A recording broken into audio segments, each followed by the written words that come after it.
Halo semuanya, terima kasih telah bergabung dalam video kali ini. Hari ini kita akan menjelaskan dashboard pendapatan kita selama menjual bakso. Dashboard ini dirancang untuk memberikan gambaran menyeluruh tentang performa pendapatan kita selama beberapa tahun. Dashboard pada Excel dapat membantu kita membuat keputusan keuangan yang lebih baik dengan menyajikan data keuangan secara visual dan mudah dipahami. Dengan menggunakan grafik serta diagram dan tabel yang interaktif, kita dapat menganalisis tentang kondisi keuangan. Misalnya, kita dapat membuat grafik untuk membandingkan pendapatan dengan biaya atau beban, atau mengidentifikasi beban-beban yang perlu diubah.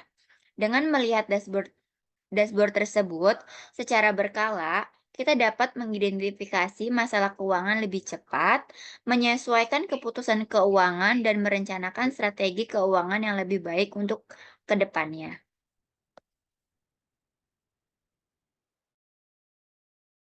Lalu selanjutnya di sini ada struktur dashboard. Yang pertama terdapat pendapatan per tahun. Bisa dilihat di grafik yang tersedia. Pendapatan per tahun pada grafik ini menunjukkan bahwa pendapatannya cenderung meningkat dari tahun ke tahun. Grafik ini membantu kita memahami pendapatan dari tahun ke tahun. Lalu selanjutnya ada pendapatan tiap cabang.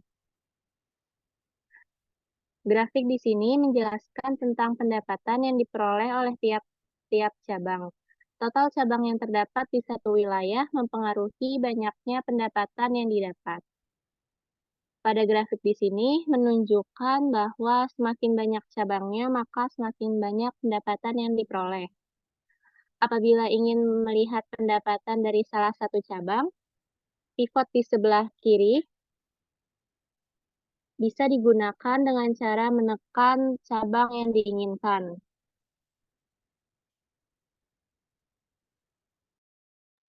Selanjutnya ada beban. Di sini kita bisa melihat grafik yang menunjukkan beban atau biaya operasional yang dikeluarkan. Grafik ini membantu dalam memahami distribusi beban di berbagai aspek bisnis. Dengan melihat grafik beban, kita dapat menganalisis bagian mana dari operasional yang memerlukan pengelolaan lebih lanjut untuk efisiensi yang lebih baik. Pengelompokan beban juga bisa dilihat berdasarkan jenis biaya, seperti beban tetap dan beban variabel untuk analisis yang lebih rinci. Lalu selanjutnya ada laba. Laba yang menunjukkan grafik yang menunjukkan laba diperoleh oleh perusahaan ini adalah selisih antara pendapatan dan beban. Melalui grafik laba, kita bisa melihat tren profitabilitas perusahaan dari waktu ke waktu. Grafik ini juga memungkinkan kita untuk melakukan analisis komparatif laba antara berbagai periode dan cabang, sehingga memudahkan dalam mengambil keputusan strategis.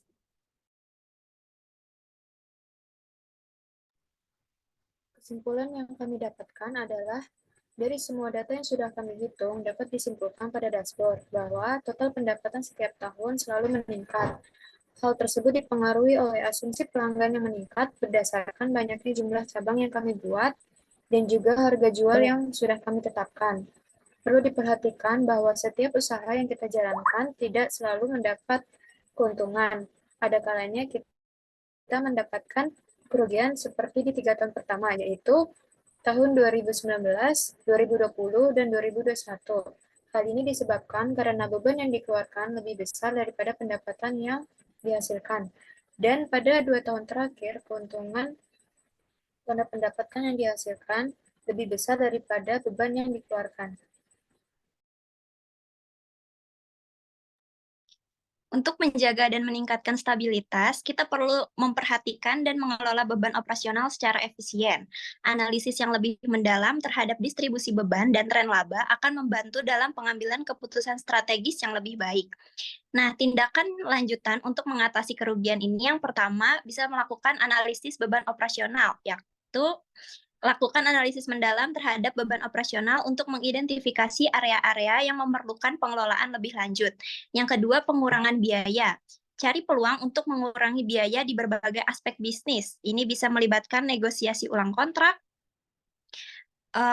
dengan pemasok, mengurangi pemborosan, dan mengimplementasikan praktik-praktik efisiensi energi. Yang ketiga, optimasi cabang, yaitu tinjau kinerja masing-masing cabang secara detail, tutup atau relokasi cabang yang tidak menguntungkan, dan fokuskan sumber daya pada cabang yang memiliki kinerja yang lebih baik.